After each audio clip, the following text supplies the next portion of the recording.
I was keen to know about Steve's passion. What drove him? I read an article when I was very young in Scientific American, and it measured the efficiency of locomotion for various species on the planet.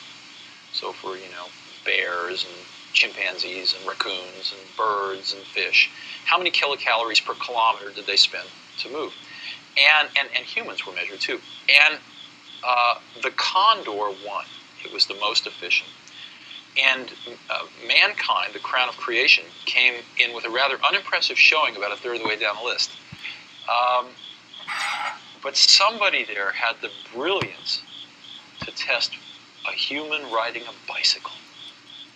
Blew away the condor, all the way off the charts. And I remember this really had an impact on me. I really remember this, that humans are tool builders.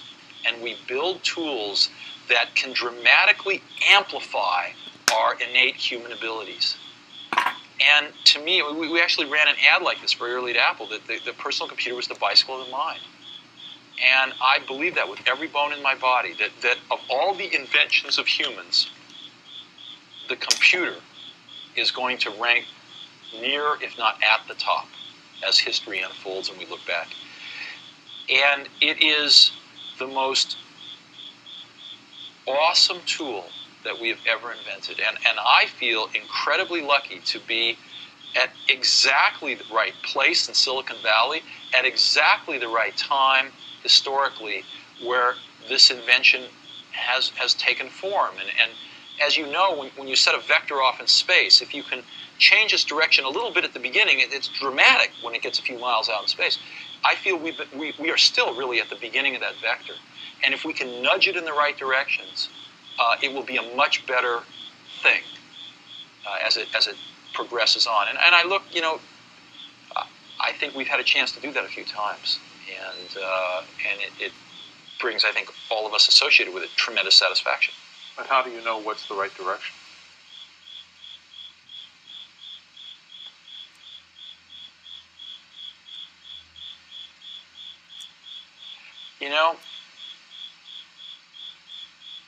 Ultimately, it comes down to taste. It comes down to taste.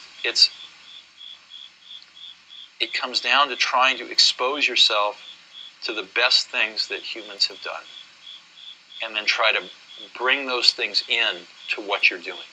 I mean, Picasso had a saying. He said, "Good artists copy, great artists steal." And we have, always been shameless about stealing great ideas. And I think part of what made the Macintosh great was that the people working on it were musicians and poets and artists and zoologists and historians who also happened to be the best computer scientists in the world. But if it hadn't been for computer science, these people would have all been, doing amazing things in life in other fields. And they brought with them, we all brought to this effort a very liberal arts sort of air, a very liberal arts attitude that we wanted to pull in the best that we saw in these other fields into this field.